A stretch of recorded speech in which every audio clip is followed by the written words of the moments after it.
So we not only can forecast finance numbers, we can now also forecast CO2 numbers on real actual business plans, on actual sales plans, on material resource plans, on production plans, right? Not only to use this in order to forecast what will be my revenue or what will be my margin in the next years, but also what will be my CO2. Hi, everyone. Welcome to a special episode of the Climate Confident Podcast, today sponsored by SAP. And my special guest on the show today is Stephan.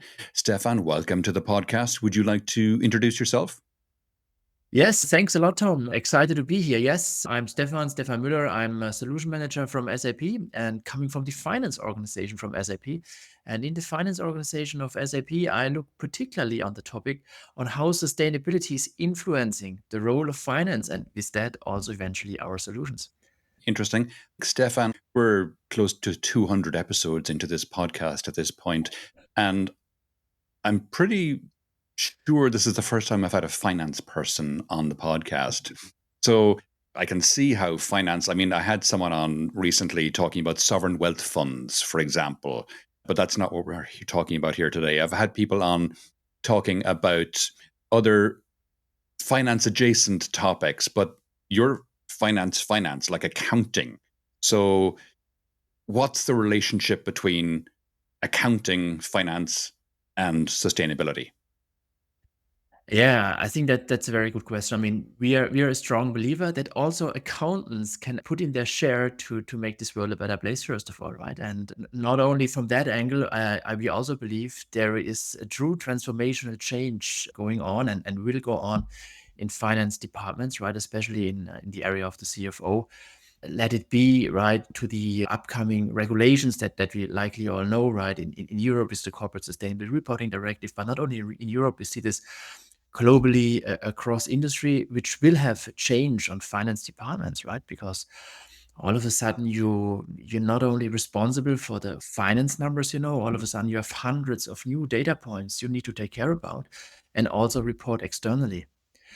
But I mean, we also believe it's not only about regulations and compliance, right? We also see a shift in the role of CFO as companies set up new sustainability strategies, right? I mean, in many industries, those are acknowledged a competitive advantage if you have more sustainable products. And also for those, the CFO needs to provide the numbers, needs to provide the information, needs to set up the operating model. So you can turn these strategies into action.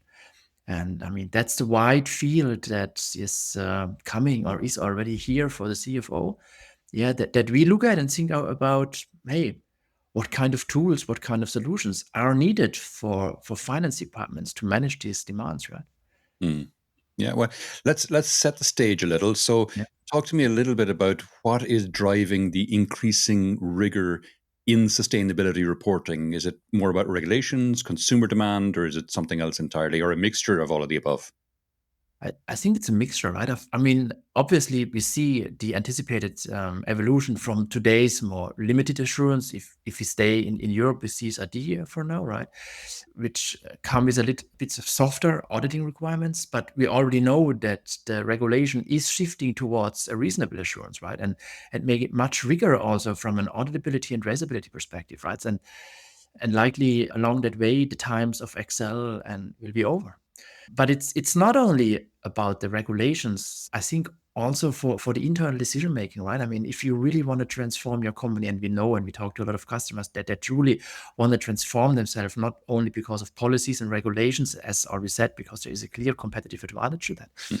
You want to make business decisions based on a solid data foundation that you trust, right? And I mean, we know there's a tendency for sustainability data to be of low trust. And we want to change that, right? We want to change that. We want to elevate that. We want to bring the trust to the sustainability data, not only for external reporting, but also for internal decision making, right? Excellent point. Yeah, yeah. And we're obviously now seeing sustainability and finance converging like never before, to your point earlier. Why do you think this shift to CFOs owning sustainability data is necessary? Yeah, I mean, first of all, these regulations, what typically, not in all cases, but in many cases, land on the desk of the CFO, right? I mean, the CFO departments are typically responsible in creating these reports for CSRD, for ISSB, all these TCFD-based regulations that typically land on the desk of the CFO, right? First of all. But moreover, what we also see is that the role of a CFO eventually also within a company almost changes, transform more to a value officer, right? So then only that you look at the finance side, you also need to have the company value in focus, and let that be that you finance and that you make sure that those new sustainability business models can be turned into reality. Let it be that you need to think about sustainability risk and their impact on finance, right? I mean, we all unfortunately know of these disastrous weather events that we've seen recently, and the cost that comes with that, the disruption of supply chain, right? I mean, all of those things eventually are financial risks. So we see, or what we believe, that the role of a CFO is also evolving of that of almost of a, you could say, a value officer almost, right? Yeah, no, that's fair point. Let's dig into some of the challenges before we come back to the value officer point. I mean, for example, greenwashing, huge concern for stakeholders. And how can robust carbon accounting frameworks help build trust and transparency to avoid that kind of risk of being accused of greenwashing? That answer can be a very, very long answer, Tom, right? But let me try to give some very concrete examples, right? That hopefully illustrate on what we can bring to the table with Green Ledger, right? So think about it, right? So if you have a report, a sustainability report, and let's go for scope 3.1, so for the emissions from purchased products and services, right? So one might come around and say, hey, you reported 1,000 ton of CO2 scope 3.1, right? I mean, how did you actually come up with this data? Also looking on the earlier discussed shift from limited to more reasonable assurance, right?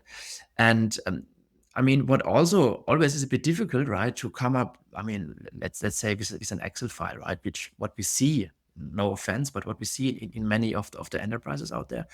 And I mean, you know how difficult it is, right? I mean, somebody's putting in all these formulas, right? And very few people actually understand these formulas. It's very difficult actually to trace who has entered what data, right? At what point in time, who has changed the data. So it's a very low trust way to account carbon from a technology point.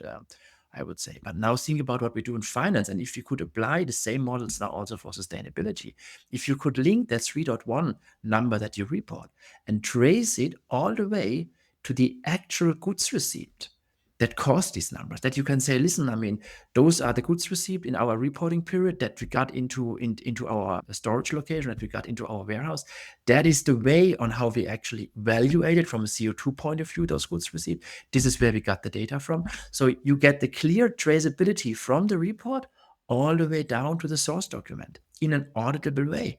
And also, I mean, if we use the same rigor mechanisms that we today use for accounting, also for sustainability, that you post a document, you have a clear posting date, you have a clear user who created this document. And if you change it, you just cannot go in there and change it. You need to cancel it, repost it, and by that, keep the traceability alive, right? If you would apply this now also for carbon, we believe the trust in this data can substantially be elevated, internally as well as externally. And trust is a super important currency when it comes down to business, right? You do business with those companies you trust. Yeah, no, that's true. And that leads me on, I guess, to the natural next question on that, which is you are, posting that 1,000 kilos from stuff that you bought, but you then have to make sure that 1,000 kilos that you're reporting from your suppliers, that is the data they're reporting is valid data, which is challenging in itself. You know, how do you assure that your suppliers' data that you're reporting is trustworthy? That's also an excellent question, right? And that question comes up in almost every customer conversation we have. I mean, it's important to state, right? First of all, what the Green Ledger does, it opens up our ERP, our S/4HANA Cloud, so our ERP system, in order to be able to account those numbers, first of all, right? So if you receive a goods receipt, that you can assign a carbon value to it, and that you then also can carry along this carbon value along the financial processes all up the way to the report. So this is, as we know it from finance, this is what we do, first of all, with the Green Ledger. Of course, an important question is, you need to get a number from your supplier, right? And to be very open, very honest, the Green Ledger as such won't help you with that, right? So we provide the possibility to account for that. But there are different solutions out there that can help you actually to elevate the data quality, to make this whole data collection process much more efficient. And for example, in SAP, we have a solution called Sustainability Footprint Management, which you could think of a central repository for all your material footprints that you receive from your suppliers. And they also provide data traces, right? When you receive the footprint from the supplier, under what standard, maybe under what certificate, and so on, to really create transparency on the footprints that you receive from your suppliers. But of course, eventually, it's also a question that you get a good footprint from your supplier.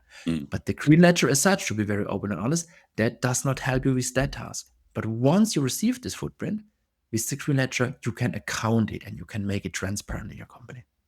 Now, you've mentioned the Green Ledger a couple of times in passing, but we haven't actually introduced it. So talk to me a little bit about this new product that has just come out this week, the Green Ledger from SAP. What is it? Yeah, the SAP Green Ledger, as we say, is exactly that capability that I just talked about, right? That enables that open up our S/4HANA cloud system to be able to account carbon the same way we account the finance. So what does this mean, right? So maybe let's do a concrete example, as we talked about goods received earlier. Let's stick with that, right? So imagine you receive a good from your supplier. What happens in finance, right? Somebody in the warehouse opens it up, posts the goods received document as a material document in S4, automatically, based on the posting configuration of the system, automatically you also post the financial valuation, right? You say, hey, to which profit center do I assign this? To which TL account do I assign this? To which business segment do I assign this? And you also evaluate it financially, right? So if the clerk in the warehouse is capturing the goods received, they don't even think about it. This all happens automatically. Right. And now let's think with Green Ledger, we mirror the same logic now also for CO2. That if we know the footprint from the supplier for that material that we ordered, that not only to evaluate it from a financial point of view, we also evaluate it from an emissions point of view, from a carbon emissions point of view, by reusing the financial logic. So we reuse the account, we reuse the organizational units like a profit center, like the connected business segments, like the company codes, and so on, that we also now use to account for finance. We also account the CO2. And as you just said, right, I mean, eventually it's important that we have the footprint of this material. I mean, that's a prerequisite. But once we have that, we can account this reusing, mirroring the financial logic. And by that, we also align CO2 and finance on business processes, on real actual business processes.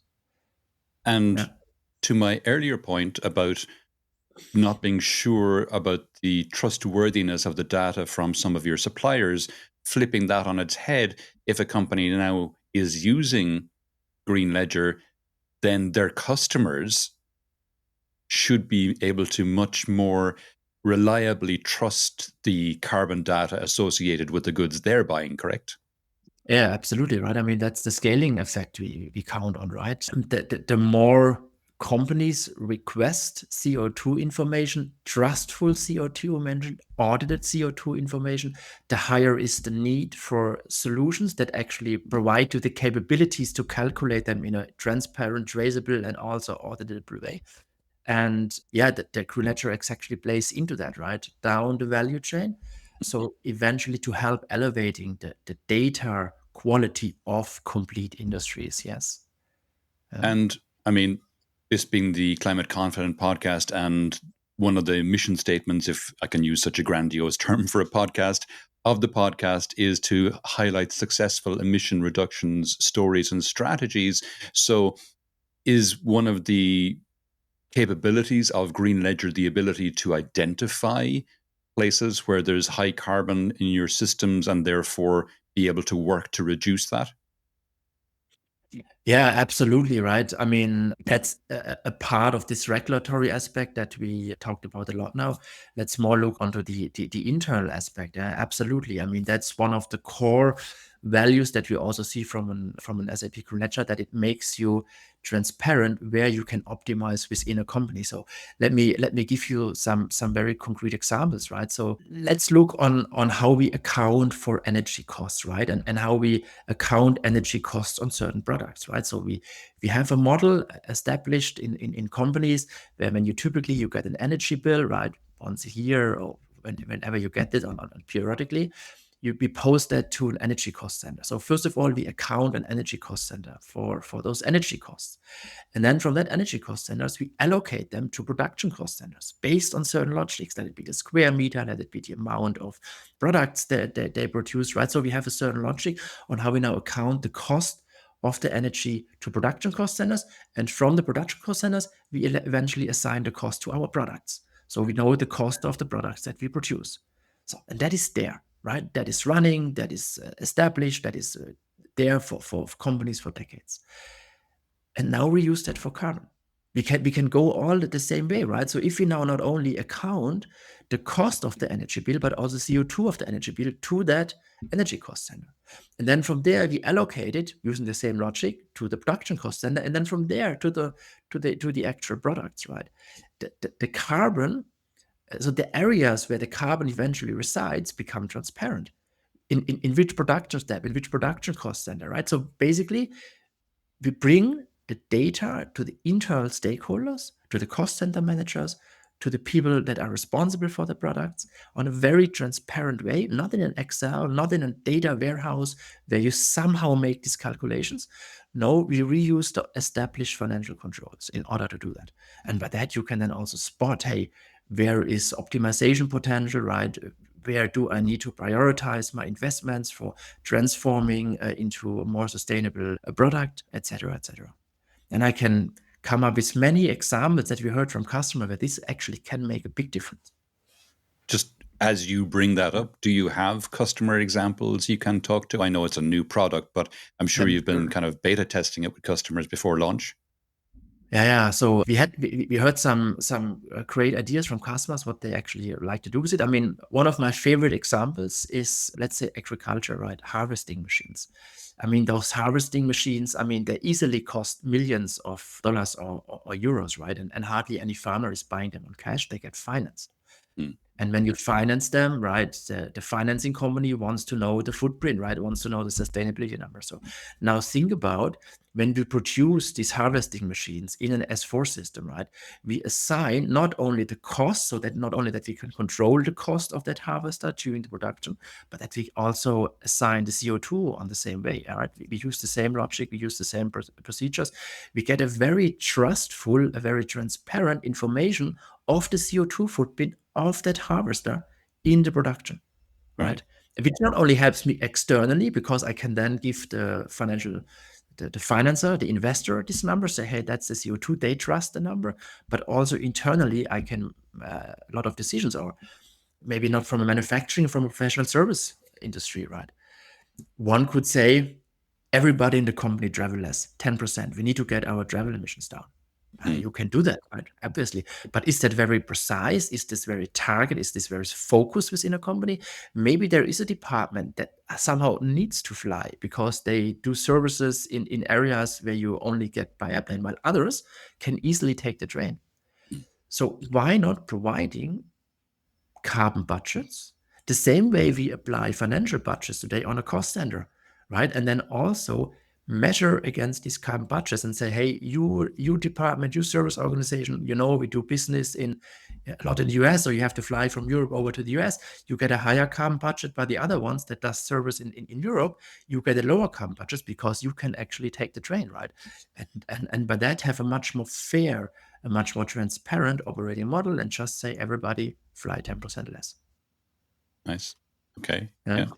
And you used the term a couple of times earlier of a chief value officer. So the idea that the chief financial officer's role might be changing to a chief value officer. Can you dig into that a bit more? Why do you think that the chief financial officer is more likely to be, or tending towards being called, a chief value officer? What's the increased value that you think they'll be supplying? Yeah, as we strongly believe that in many industries, sustainability is acknowledged as a competitive advantage, right? Let's take this harvester machine. Let's take the chemical business, right? I mean, let's take the steel industry, which is under heavy transformational pressure, right? Where more sustainable products are actually a value. And in order to transform those industries, let's maybe stick with steel for an example for now, right? Not only do you need to manage it from a financial point of view, right? This transformation, of course, there is a financial impact on that transformation, but also, I mean, you need to manage it from a carbon impact point of view, right? Mm. That you really not only define these business models on strategic level from a financial, but also from a sustainability point of view, but also eventually embed this into your operating model of the company. And we see that the CFO is very core and center to those discussions, right? To provide this data, to provide the platform actually for a company to transform. Or let's say the climate risk, right? That result or can result in severe cost and in severe financial impact to a company.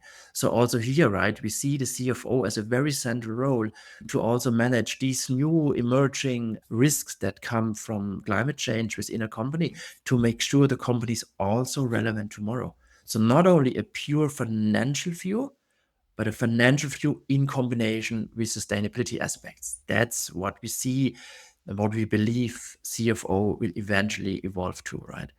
And therefore, they need tools, they need solutions. Mm.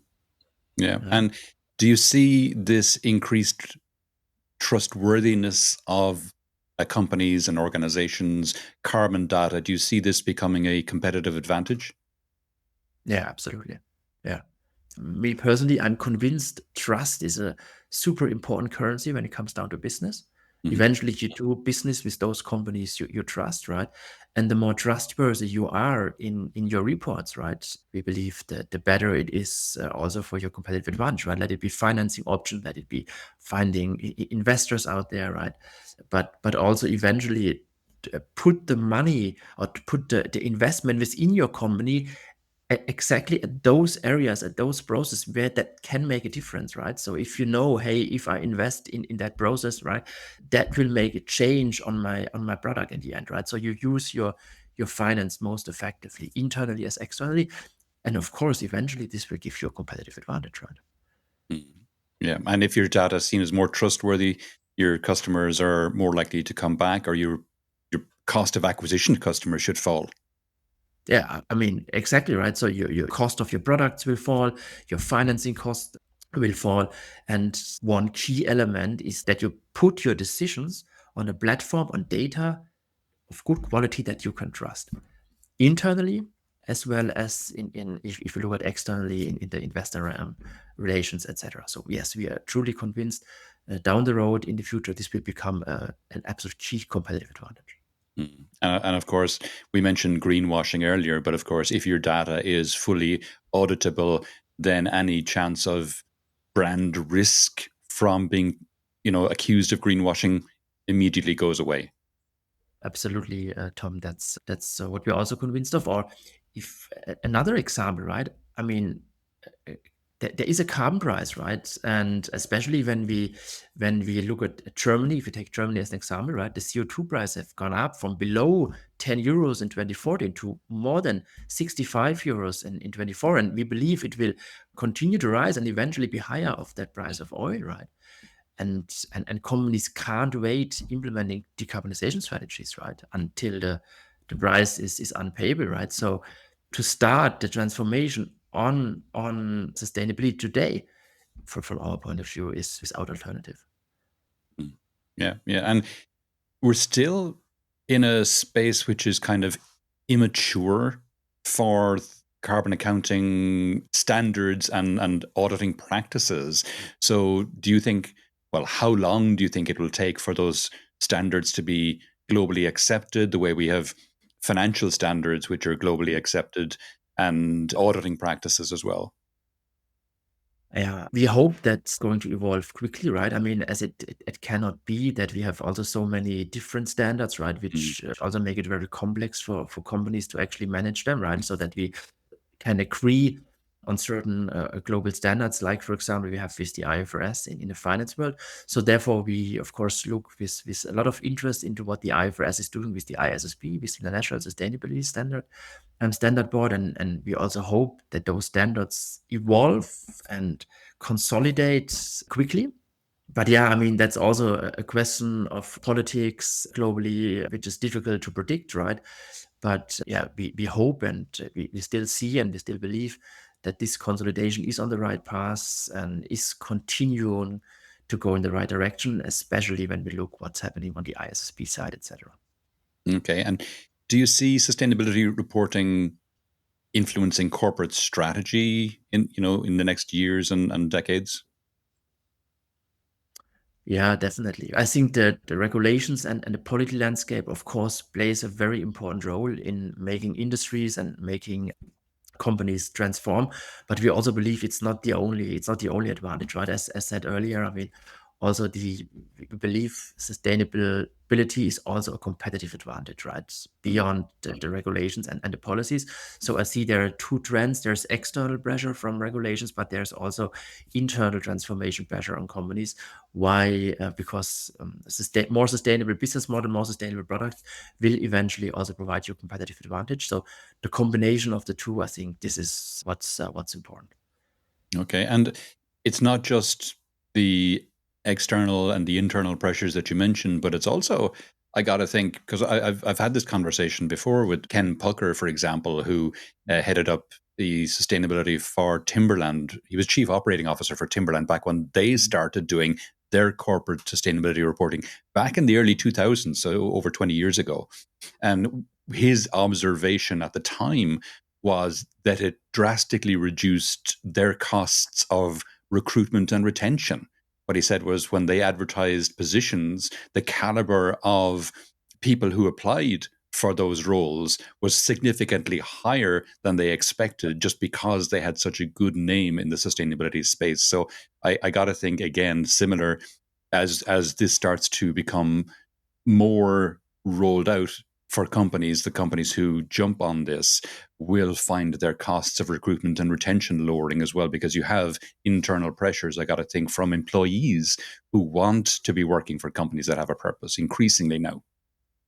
Yeah, and that's a great point, right, Tom, right? Which is again, right, eventually a competitive advantage, right? If Mm. you can employ those people you actually need easier at lower cost, which again eventually can become a cost advantage, and with that a competitive advantage in the industry. So it's a great example, right? Yeah. Absolutely, yeah. And what advice would you give to CFOs and finance leaders who are just starting to take ownership now of sustainability reporting? Don't wait.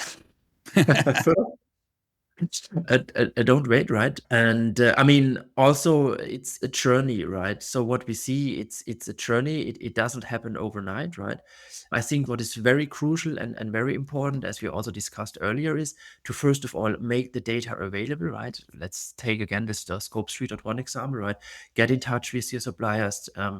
Get the sustainability footprint information from them. Try to be as effective and transparent there as possible. I mean, who wants to call all of their suppliers on a regular basis or exchange emails, right? So try to think on how this can become most efficient, right? And also here, for example, we from SAP, we have a solution called Sustainability Data Exchange, which is eventually a kind of a network of suppliers and customers where you can and their customers where you can exchange sustainability data on a commonly agreed standard on the network. So you only put your footprint once on that network, and then all of your customers can get it from there, compared to the end-to-one communication, which Mm. might keep going.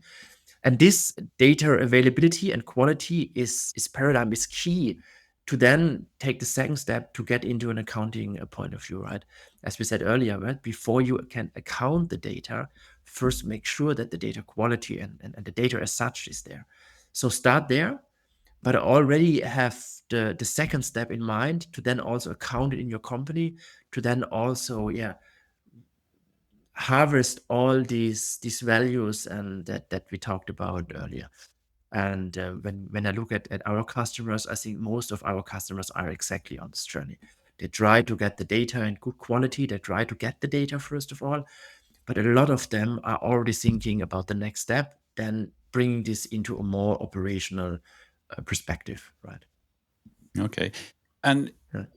what metrics or KPIs should companies focus on to measure the success of their, carbon reporting initiatives and ensure continuous improvement?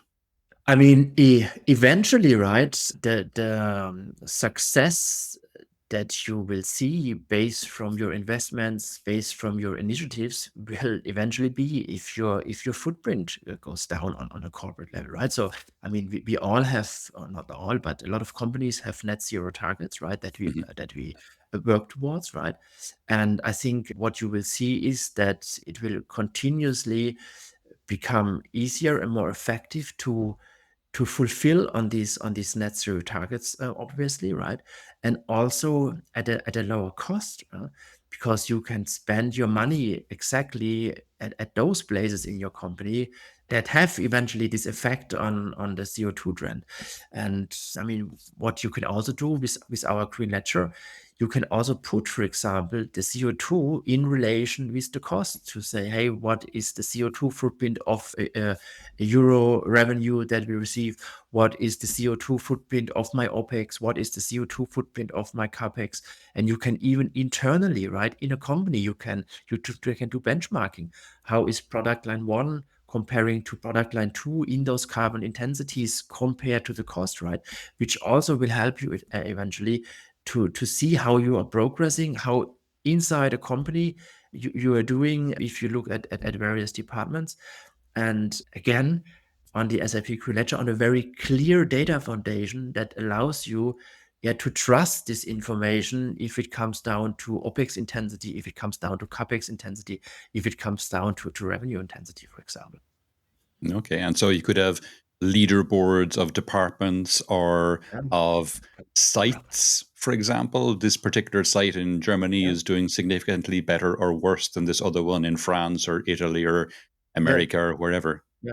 Yeah, and you can ask them why, right? Is it because they may have a solar panel on the roof, made because they're using older machinery, right? I mean, then you can start looking in that and really try to understand why is France better or worse, this plant in France better or worse than Germany, for example, right? Nice, nice. Where is it all going next? I mean, okay, we've rolled out Green Ledger now. Obviously, the work doesn't end there. What are the plans for Green Ledger for 2030, 2040?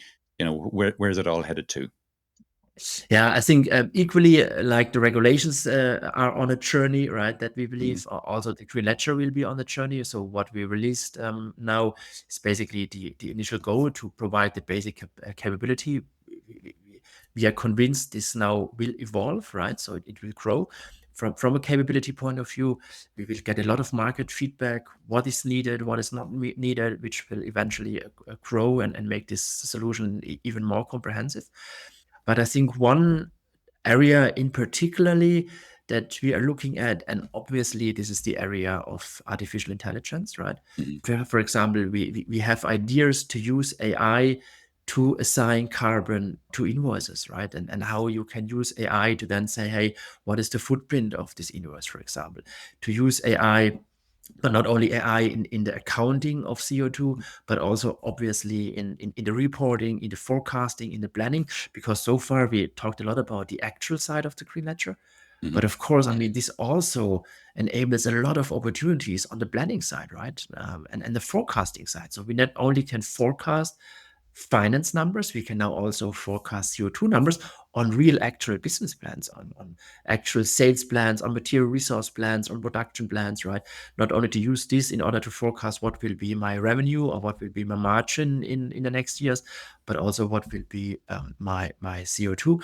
And I mean, AI will play a key role in that area as well. Next, in the posting, as I just said, right, that we are looking on capabilities to enhance the invoice posting with CO2, for example.